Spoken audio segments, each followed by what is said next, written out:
Quero cumprimentar os irmãos com a paz do Senhor e dizer para os irmãos que Deus é presente.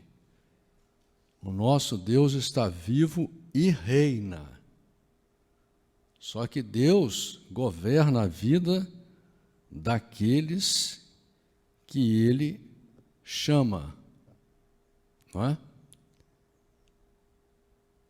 E, como diz o irmão aqui, desde a nossa mocidade, desde quando nós nascemos, já no ventre das nossas mães, Deus já tinha um plano para nós.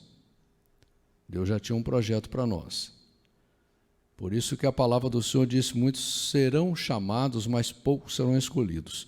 Por quê? Aqueles que são chamados, Deus vem trabalhando na vida deles a vida inteira, vem mandando recado, vem participando da vida deles, e eles não dão atenção, não aceitam nunca ter um relacionamento verdadeiro com Deus. Às vezes até se tornam religiosos de fazer sacrifícios absurdos para uma religião, para uma seita, para uma doutrina, né? Tem pessoas que até matam famílias em nome de Deus. Mas quando é para seguir a verdade de Deus, né? Porque há um só Deus, um só Senhor, uma só fé, um só Espírito, é o que diz a palavra, e esse Deus Todo-Poderoso, Criador dos céus e da terra e de tudo quanto nela há, o Deus de Abraão, o Deus de Isaac, o Deus de Jacó, ele não tem nada a ver com esse Deus das religiões aí das igrejas, nada a ver. E muitas vezes não tem nada a ver com Deus que você criou. Porque o problema é esse, as pessoas criarem o seu próprio Deus. Se fosse para você criar o seu Deus, se fosse para você andar conforme o Deus que você criou, ou o Deus que a religião criou, o Deus que o homem criou, não precisava de Bíblia, não precisava nem de você orar, não precisava nem de igreja. Né? Onde você fosse, você tinha o seu próprio Deus, as suas próprias regras, suas próprias leis. E Deus escreveu a Bíblia e mantém ela até hoje intacta, porque se dependesse das igrejas, dependesse do homem, do ateu, a Bíblia já teria sumido, você jamais ia ter lido uma Bíblia. Só o fato de você ter ganhado uma Bíblia e ter lido alguma parte dela já é um grande milagre na sua vida, que às vezes você pensa que não. Mas veja bem, Deus, Ele 24 horas por dia, Ele está nos observando. O poder de Deus, irmãos, não dá para você medir nem imaginar, entendeu? E às vezes o tolo fica querendo medir o tamanho de Deus. A Bíblia deixa claro, Deus deixa claro, que os olhos dele passam sobre toda a terra, observando todo mundo. Você pode entrar no buraco mais fundo da terra, que Deus vai estar lá te olhando. Você pode subir nas nuvens na maior altura, Deus vai estar te olhando. Não tem como se esconder de Deus. Você é um projeto de Deus, você querendo ou não. Você crendo ou não, isso é um problema seu, né? Porque tem gente que morre tolo. Tem gente que acha que fazer errado vai dar certo. Todo mundo sabe que não vai dar, né? Mas tem tolo que ainda está acreditando que o que está fazendo coisa errada vai se dar bem lá na frente. A matemática já mostra que essa conta não fecha, não existe, né?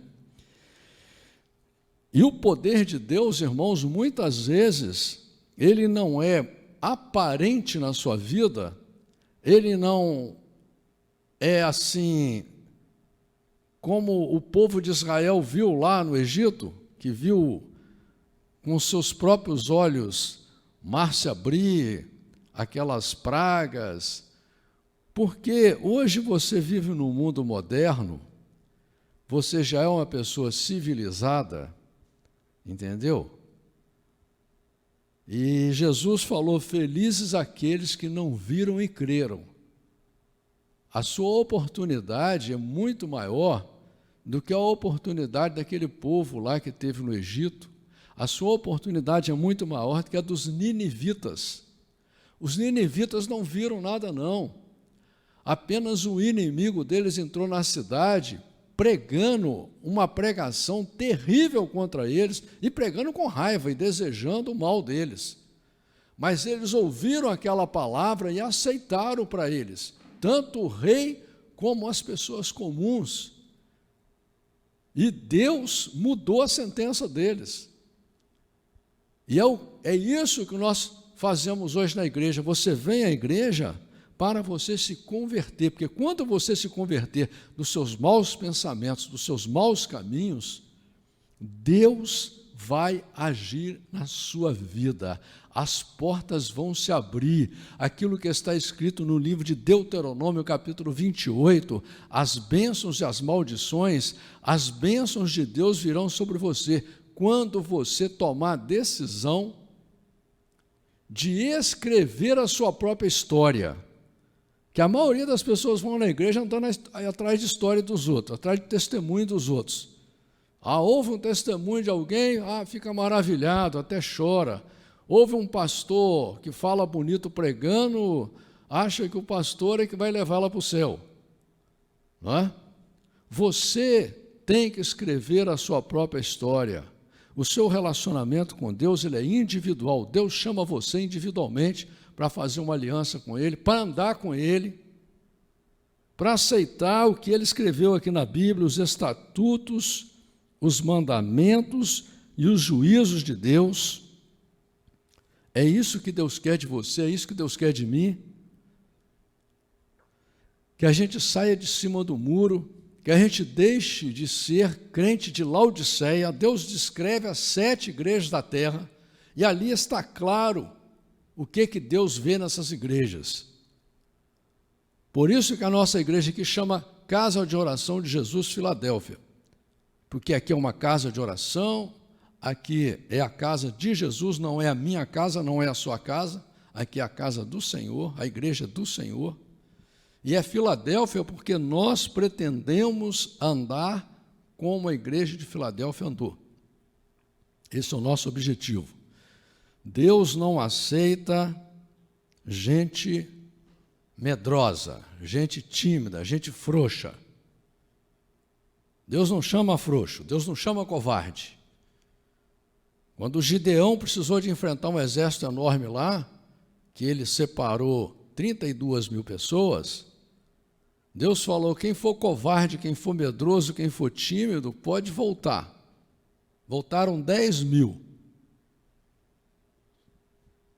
Deus não se agrada de frouxo, não, irmão.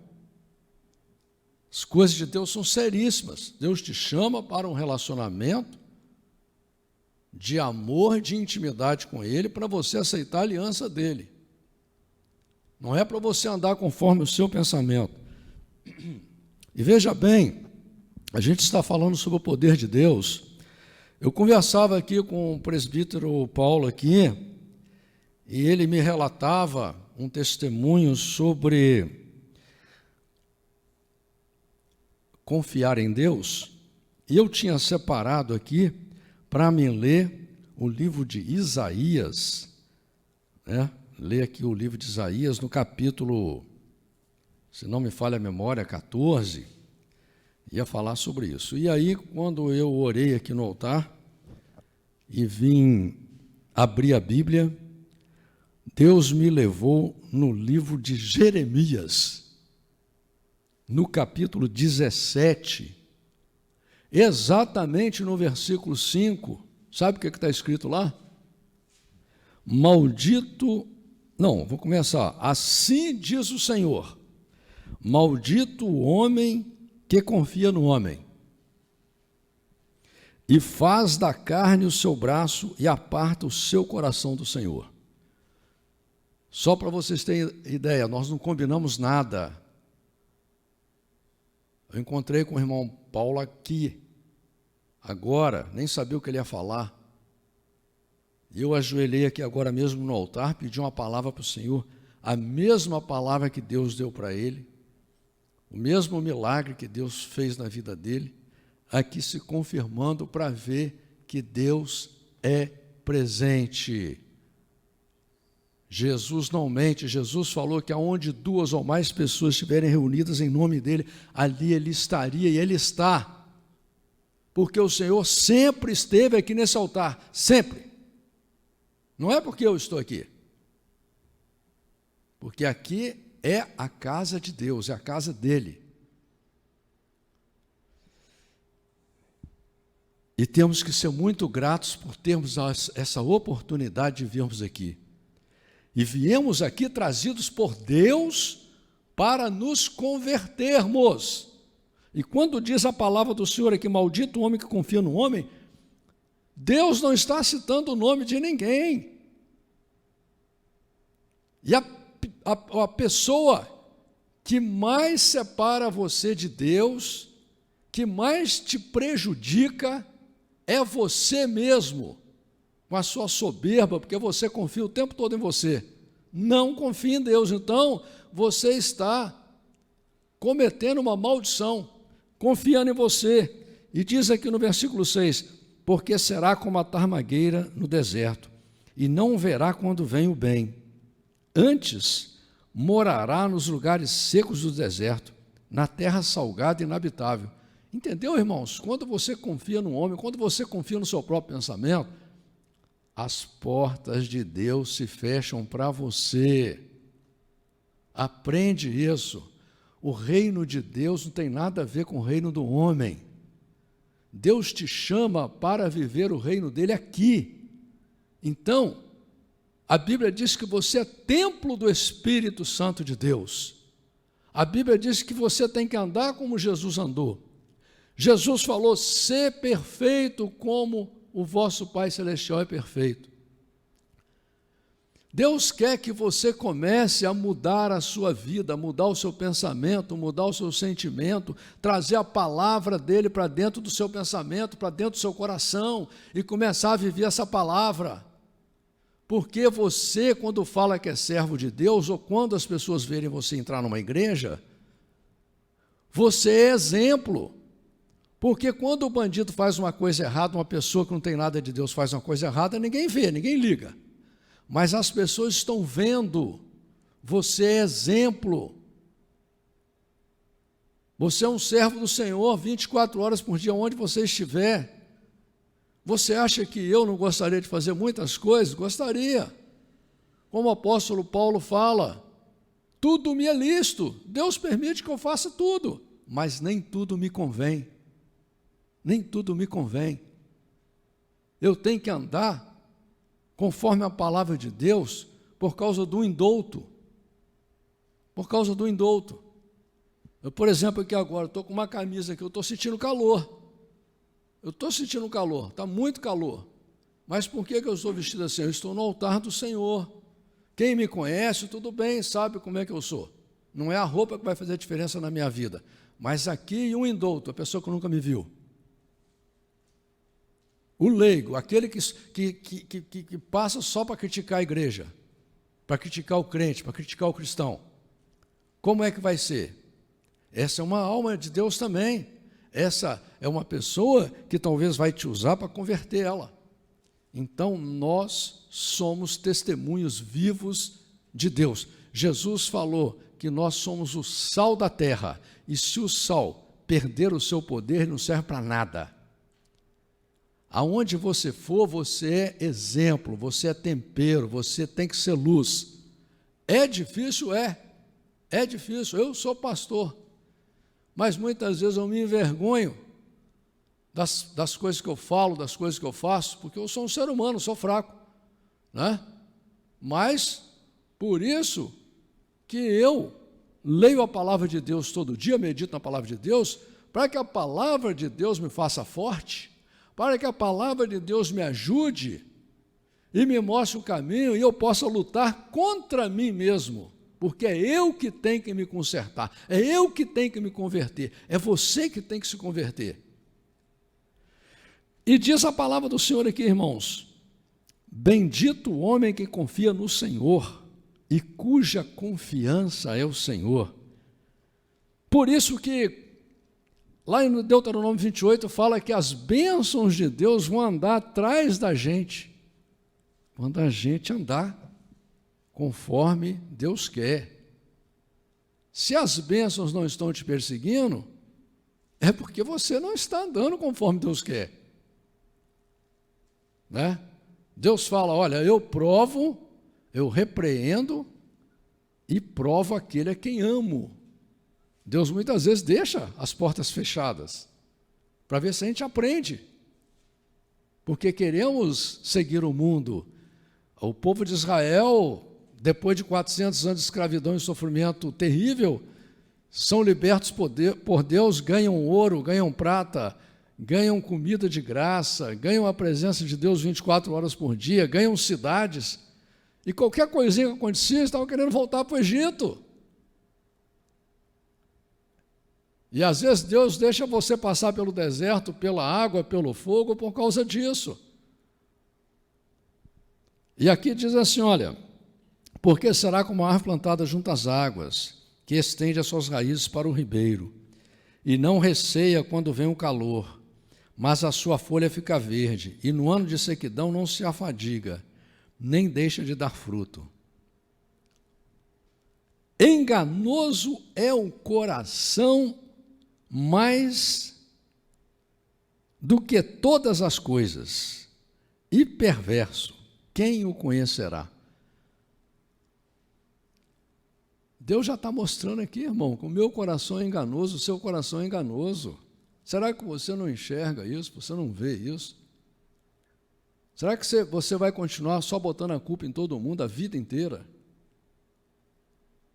O nosso coração é enganoso, irmãos. Estamos em uma luta espiritual.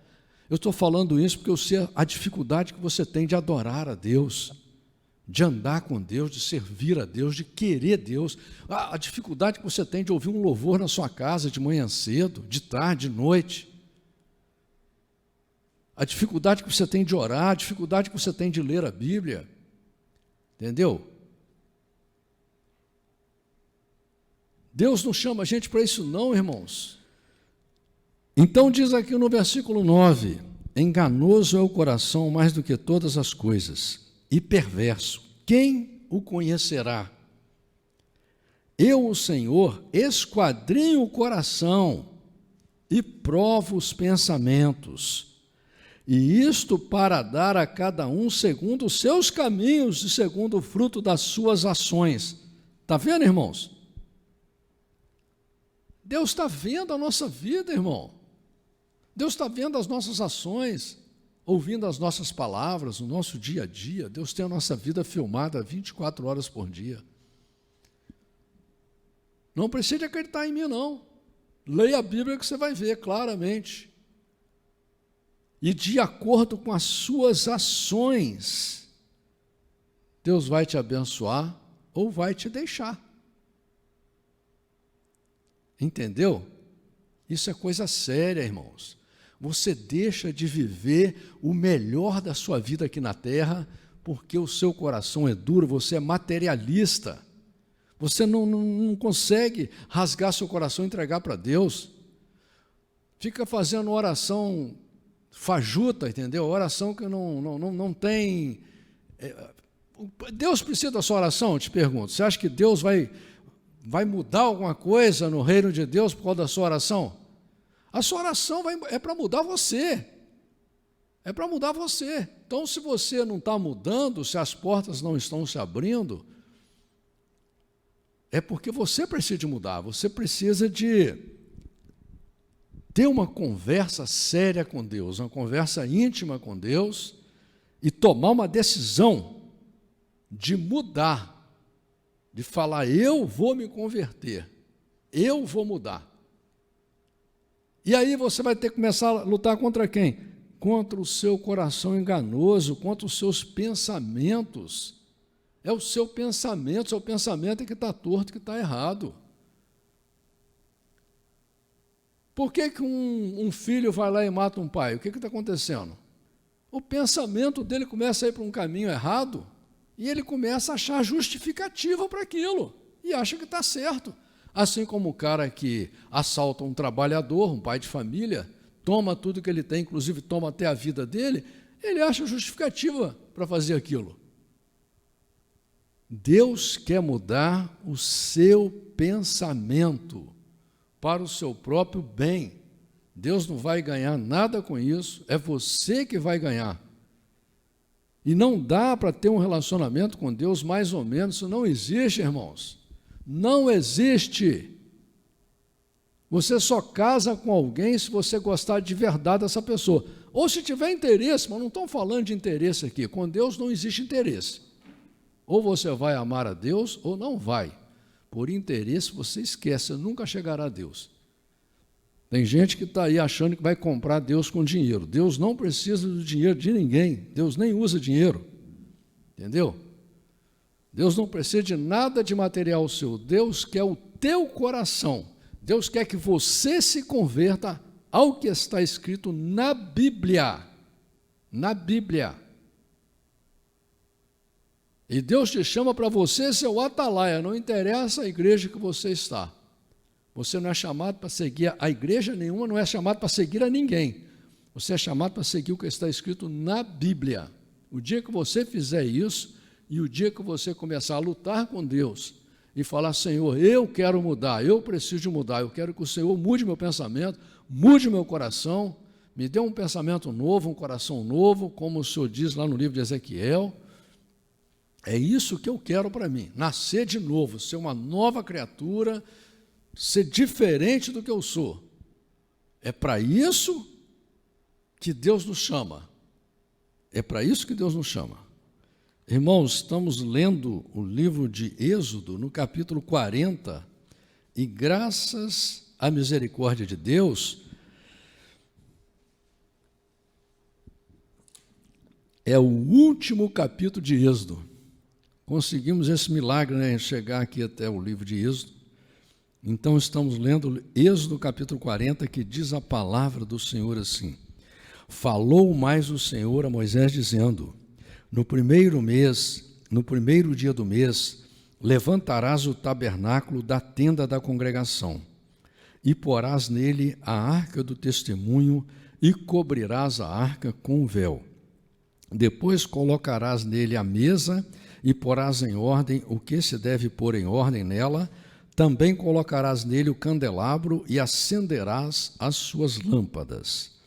E porás o altar de ouro para o incenso diante da arca do testemunho. Então pendurarás a cortina da porta do tabernáculo.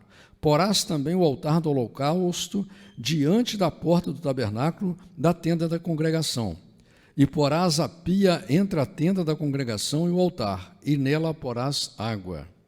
Depois porás o pátio ao redor, e pendurarás a cortina à porta do pátio. Então tomarás o azeite da unção, e ungirás o tabernáculo e tudo o que há nele, e o santificarás com todos os seus pertences, e será santo. Ungirás também o altar do holocausto e todos os seus utensílios, e santificarás o altar, e o altar será santíssimo. Então ungirás a pia, a sua base, e a santificarás. Farás também chegar a Arão e a seus filhos à porta da tenda da congregação, e os lavarás com água.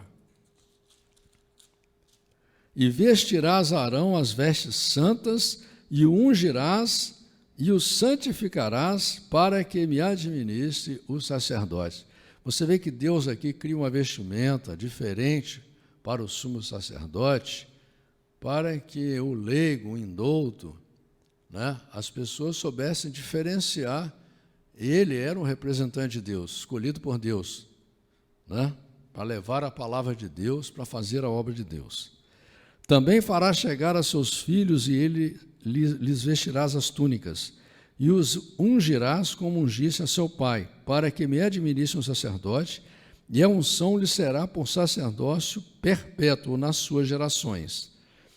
Moisés fez a tudo o que o Senhor lhe ordenou, assim o fez.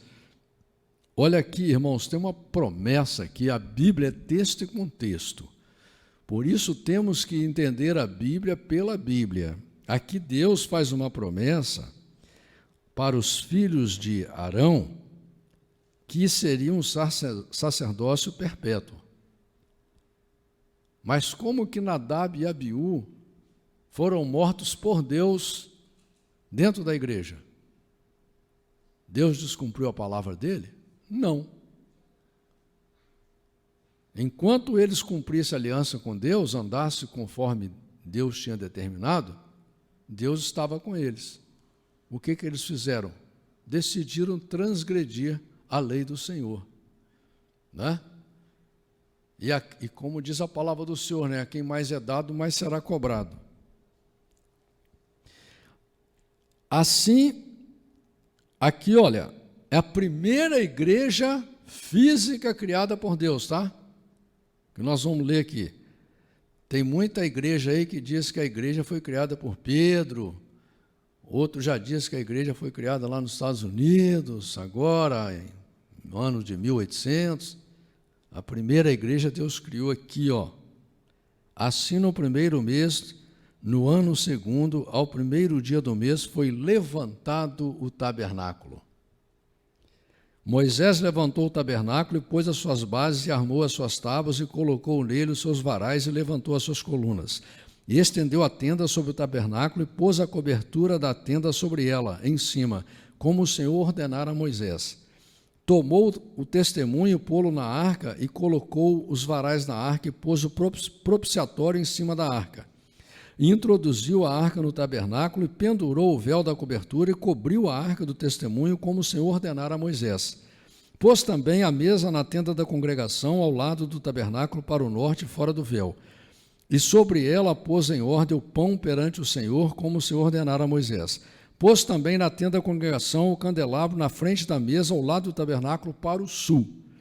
E acendeu as lâmpadas perante o Senhor como o Senhor ordenara a Moisés. E pôs o altar de ouro na tenda da congregação diante do véu. E acendeu sobre ele o incenso de especiarias aromáticas, como o Senhor ordenara a Moisés. Olha aqui, irmão, que interessante, estamos lendo aqui sempre, dizendo como o Senhor ordenara a Moisés, né? Ou seja, a igreja aqui, ela tinha que fazer a vontade de Deus, né? A igreja de hoje já está fazendo a vontade do homem. Ela está trazendo o mundo para a igreja. Entendeu? Não é a igreja que vai converter o mundo, não. É o mundo que está convertendo a igreja.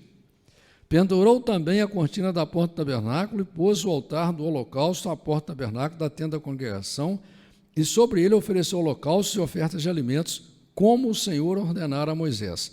Pôs também a pia entre a tenda da congregação e o altar e nela pôs água para lavar. E Moisés e Arão e seus filhos nela lavaram as suas mãos e os seus pés. Quando entravam na tenda da congregação e quando chegavam ao altar, lavavam-se como o Senhor ordenara a Moisés. Levantou também o pátio ao redor do tabernáculo e do altar e pendurou a cortina da porta do pátio. Assim Moisés acabou a obra. Então a nuvem cobriu a tenda da congregação e a glória do Senhor encheu o tabernáculo. Quando a igreja ficou pronta, Deus se fez presente na igreja. Você vai ver uma referência aqui no livro de Êxodo, capítulo 13, versículo 21, capítulo 29, versículo 43, Levíticos, capítulo 16, versículo 2, Números, capítulo 9, versículo 15, 1 Reis, capítulo 8, versículo 10 e 11, 2 Crônicas, capítulo 5, versículo 13 e 14, capítulo 7, versículo 2, Isaías, capítulo 6, versículo 4, Ageu, capítulo 2, versículo 7 e 9, Apocalipse, capítulo 15, versículo 8. Olha só que maravilha, irmãos. Quando a primeira igreja física de Deus foi feita na terra, o Senhor estava presente. E até hoje o Senhor está presente na igreja. De maneira que Moisés não podia entrar na tenda da congregação, porquanto a nuvem permanecia sobre ela, e a glória do Senhor enchia o tabernáculo. Olha que privilégio, irmão, que bênção, que maravilha. Quando, pois, a nuvem se levantava de sobre o tabernáculo, então os filhos de Israel caminhavam em todas as suas jornadas. Se a nuvem, porém, não se levantava, não caminhavam. até o dia em que ela se levantasse. Porquanto a nuvem do Senhor estava de dia sobre o tabernáculo, e o fogo estava de noite sobre ele, perante os olhos de toda a casa de Israel, em todas as suas jornadas. Entenderam, irmãos? Deus é presente na vida daquele que é chamado por Ele. É só você tomar a decisão de começar a sua conversão, que o Senhor estará com você de dia e de noite. De dia é uma coluna de nuvem para te proteger do sol, para mostrar que Ele está ali presente. De noite, numa coluna de fogo, para iluminar a sua vida, para te proteger, para mostrar que Ele é presente, ainda que você não tenha olhos espirituais para enxergar. Mas essa é a promessa de Deus sobre aquele que Deus chama. Amém, irmãos?